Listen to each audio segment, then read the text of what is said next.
প্রিয় দর্শক, আপনাদের প্রত্যেককে শুভেচ্ছা জানিয়ে শুরু করছি এনটিভির প্রতিদিনকার আয়োজন স্বাস্থ্য প্রতিদিন।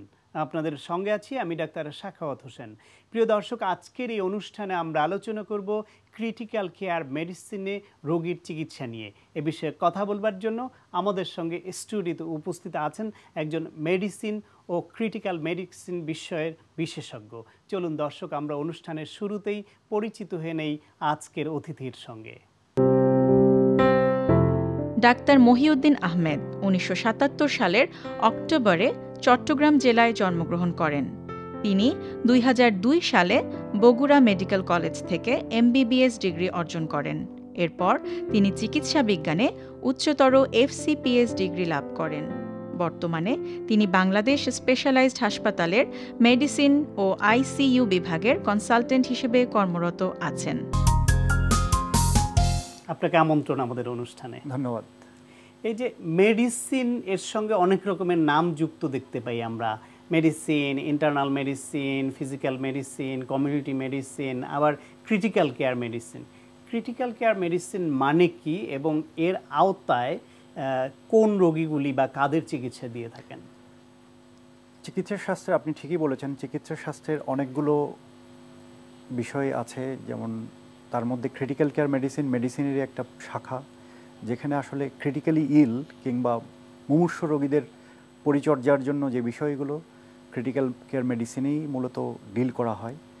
তো সেই ক্ষেত্রে আসলে আমরা অনেক ক্ষেত্রে ইন্টেন্সিভ কেয়ার ইউনিট কিংবা ICU, intensive care medicine, critical care medicine বিভিন্ন নামে বিভিন্ন জায়গায় আসলে পরিচিত।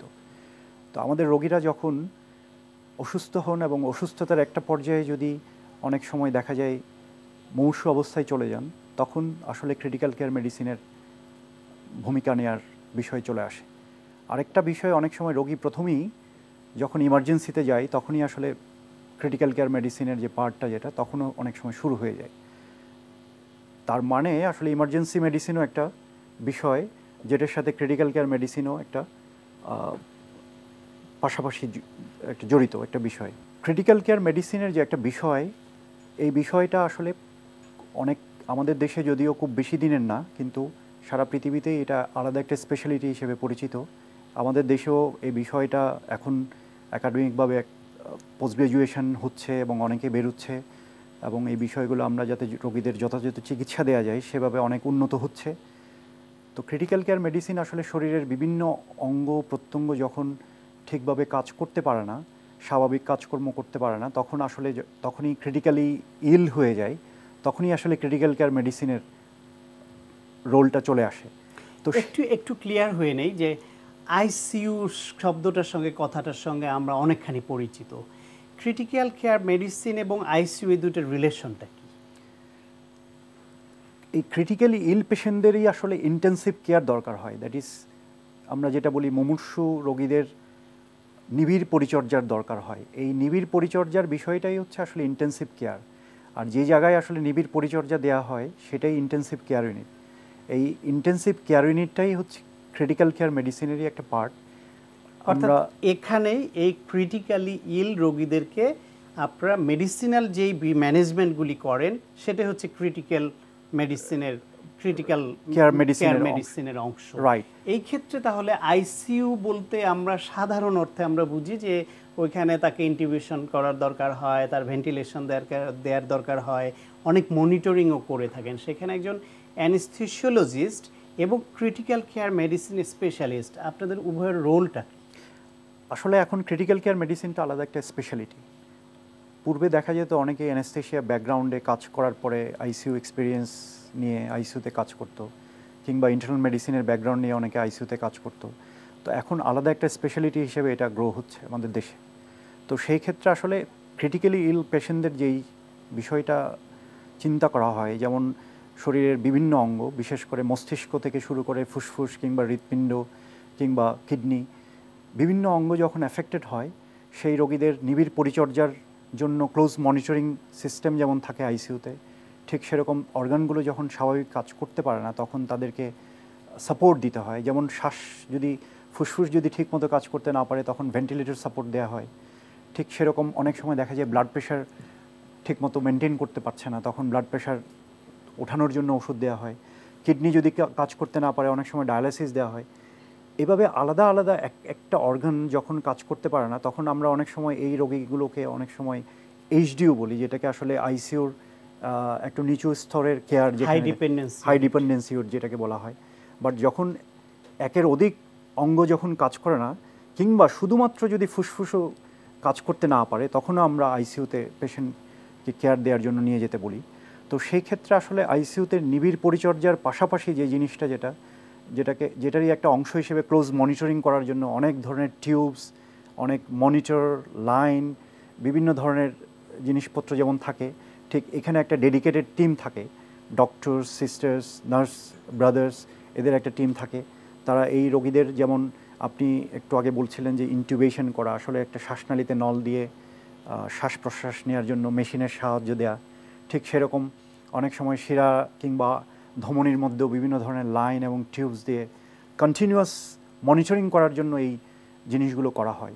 তো সেই ক্ষেত্রে, কারণ মুমূর্ষ রোগীদের দেখা যায় যে কোনো সময় এই খারাপ হয়ে যাওয়ার সম্ভাবনা যেমন থাকে, কখন ভালো হচ্ছে, এগুলো নিবিড় পরিচর্যার অংশ হিসেবে ক্লোজ মনিটরিং যেমন লাগে, ওষুধপত্র যেগুলো দেওয়ার ক্ষেত্রেও সময় যাওয়ার সাথে সাথে এগুলো কম বেশি করতে হয়।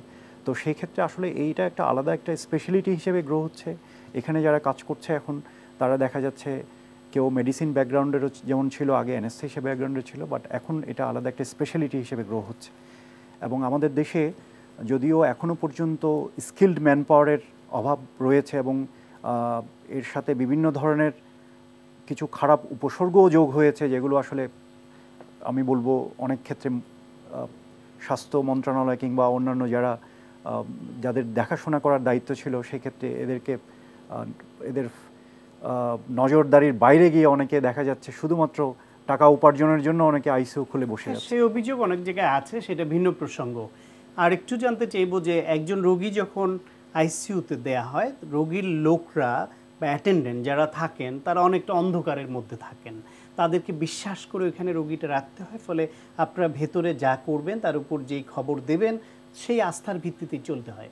তারপরও অনেকের মধ্যে একটা সন্দেহ কাজ করে যে ভেন্টিলেশন আদৌ প্রয়োজন আছে কি নাই, নাকি ওই যেটা বলছিলেন যে অতিরিক্ত মুনাফা আদায়ের জন্য ওটা বিল বাড়ানোর জন্য ভেন্টিলেশন ইউজ করলেন কিনা, এই সন্দেহ অনেকের মধ্যে কাজ করে।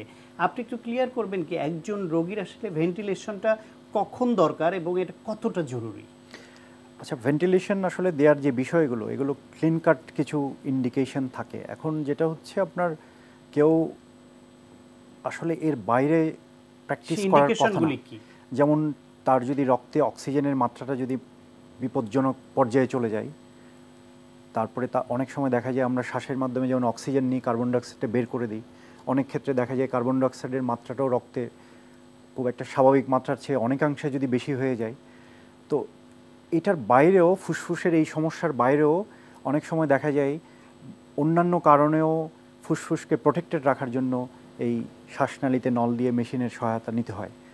তো আসলে এই বিষয়গুলো আমরা যখন ভেন্টিলেশনের সহায়তা দিতে চাই পেশেন্টকে, আমরা চেষ্টা করি সবসময় রোগীদের অভিভাবক কিংবা রোগীদের অ্যাটেন্ডেন্ট যারা থাকেন তাদেরকে বিষয়গুলো পরিষ্কার করা, বুঝিয়ে বলা এবং তাদের অনুমোদন নিয়েই করা।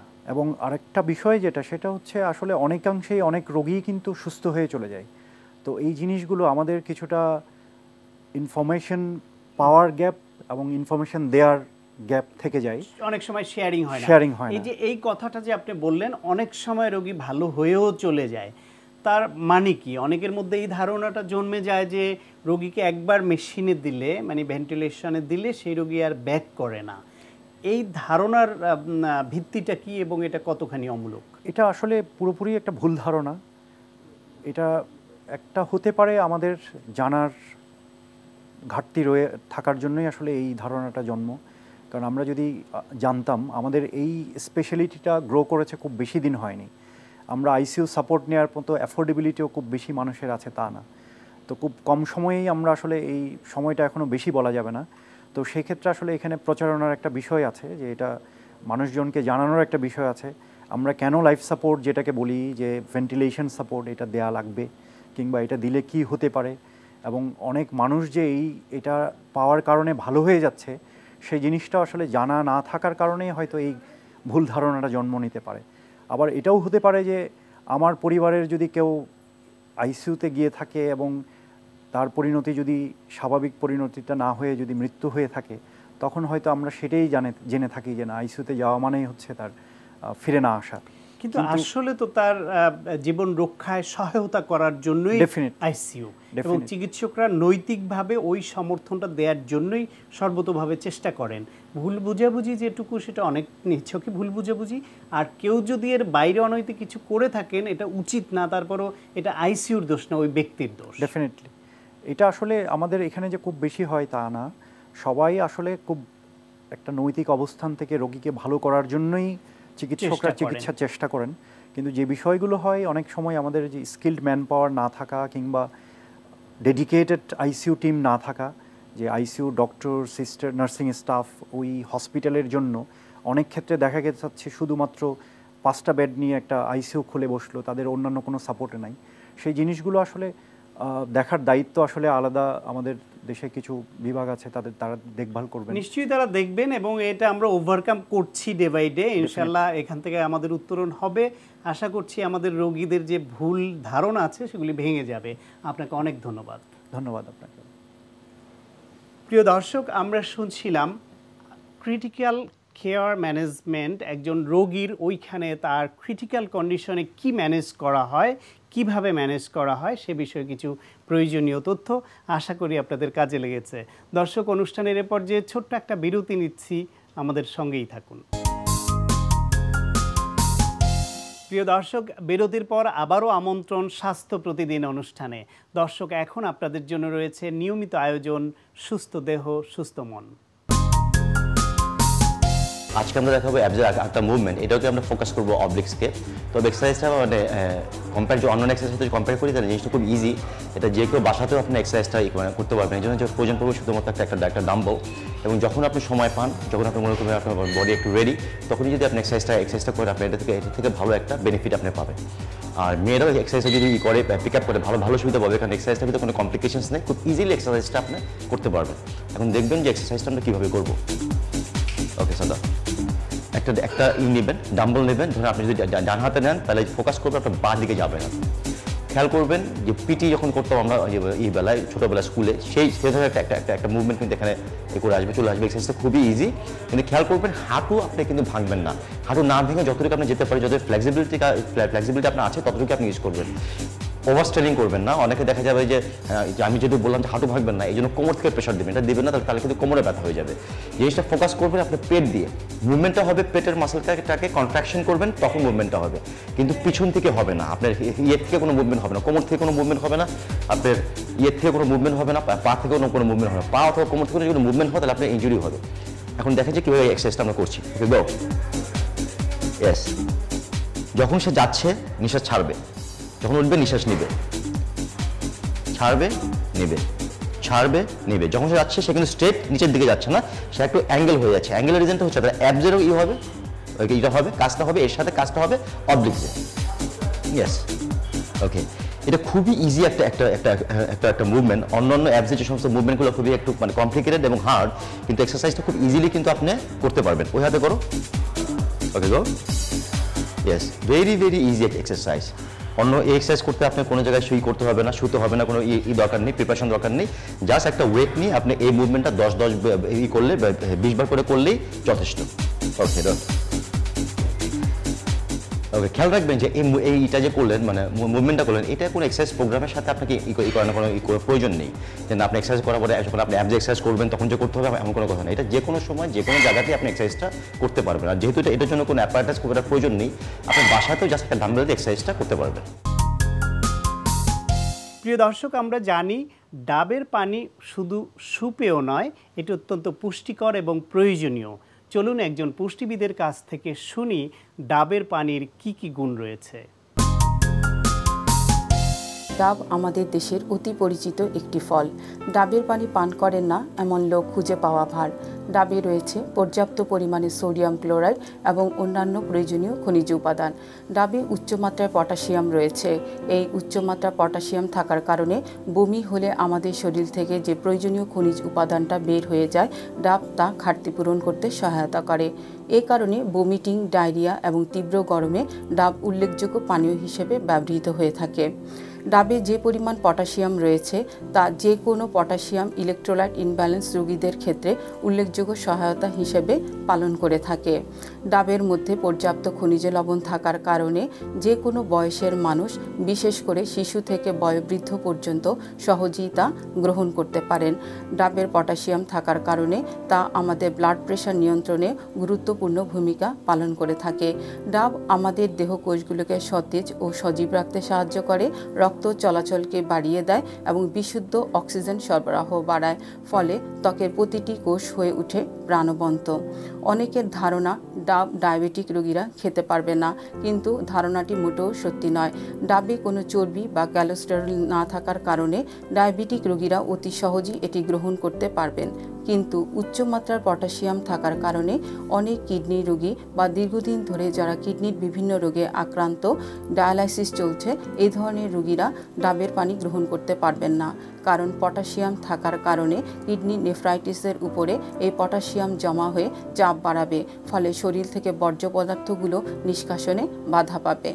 ডাবের পানিতে অন্যান্য প্রয়োজনীয় খনিজ উপাদানের মধ্যে উল্লেখযোগ্য আরেকটি উপাদান হচ্ছে ক্যালসিয়াম।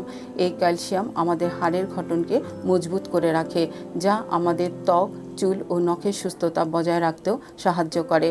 ডাবের পানির এত গুণাগুণ অনেকেই জানেন না। কোনো কারণ ছাড়াই যদি কেউ ডাবের পানি নিজের অজান্তেই 1 গ্লাস নিয়ে থাকেন, তাও তিনি পটাশিয়াম ও সোডিয়ামের ভারসাম্য রক্ষা করে শরীরের একটি ইলেকট্রনিক সমতা আনতে পারেন, যার ফলে বিভিন্ন অঙ্গগুলোকে বিভিন্ন রোগের হাত থেকে রক্ষা করে সুস্থ, সবল ও স্বাভাবিকভাবে জীবনযাপন করতে পারেন। প্রিয় দর্শক, এখন আপনাদের জন্য রয়েছে স্বাস্থ্য প্রতিদিন আজকের হেলথ টিপস। হাসি হচ্ছে সকল রোগের মহাঔষধ। সুস্থ থাকতে তাই হাসুন প্রাণ খুলে। তবে মনে রাখবেন, অহেতুক হাসা কিন্তু পাগলামির লক্ষণ। আনন্দ অন্যের সাথে শেয়ার করলে তা বাড়ে, কিন্তু মনের কষ্ট শেয়ার করলে তা কমে। অন্তরের না বলা কষ্ট কমাতে তাই আপনজনকে সব খুলে বলুন। প্রিয় দর্শক, আপনার প্রিয় স্বাস্থ্য প্রতিদিন অনুষ্ঠান সম্পর্কে যে কোনো মতামত বা পরামর্শ থাকলে লিখে পাঠাতে পারেন এই ঠিকানায়। প্রযোজক স্বাস্থ্য প্রতিদিন, এনটিভি, বিএসসি ভবন, 7 তলা, 102 কাজী নজরুল ইসলাম এভিনিউ, কারওয়ান বাজার, ঢাকা 1215। ফ্যাক্স 914338 থেকে 7 পর্যন্ত, অথবা ইমেইল করুন স্বাস্থ্যপ্রতিদিন@ntvpt.com এই ঠিকানায়। প্রিয় দর্শক, স্বাস্থ্য প্রতিদিনের আগামী পর্বে আপনাদের জন্য যা রয়েছে, এই ভার্টিব্রাগুলো যখন ভেঙে যায়, এগুলো আমরা নর্মালি কেটে অপারেশন করা ছাড়াও আমরা শুধু লোকাল দিয়ে ডে কেস হিসেবে জাস্ট করে দেবো, এক রাত্র বা থাকে, আবার পরের দিন সকালে হেঁটে যায়। একটা পেশেন্ট স্ট্রেচারে করে আসে, যাওয়ার সময় সে হেঁটে চলে যায়। এটার জন্য হলো আমরা যেটা করি সেটা হলো ভার্টিব্রোপ্লাস্টি, কাইপোপ্লাস্টি। ভার্টিব্রোপ্লাস্টিটা হলো আমরা একটা বিশেষ যন্ত্রের সাহায্যে মেরুদণ্ডের ভিতরে যে হাড্ডিটা ভেঙে গেছে সেটার ভিতরে বোন সিমেন্ট দেওয়ার সাথে সাথে এটা 20 to 30 মিনিটসের ভিতরে লোহার মতো শক্ত হয়ে যায়। তাহলে বোনটা স্টেবল হয়ে যায়। আর যেটা ঝুঁকি থাকে যে বোনটা আরও ফার্দার ভেঙে যায়, নার্ভে চাপ দেওয়া, এই কমপ্লিকেশনগুলোর থেকে বেঁচে যেতে পারে।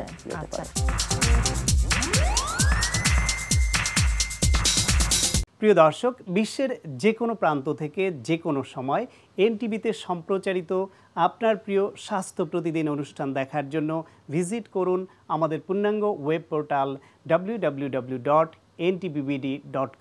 দর্শক, আজ এ পর্যন্তই। সবাই ভালো থাকুন, সুস্থ থাকুন এবং অবশ্যই নিরাপদে থাকুন। দেখা হবে আগামীকাল ঠিক একই সময়ে আপনার প্রিয় এনটিভির পর্দায়।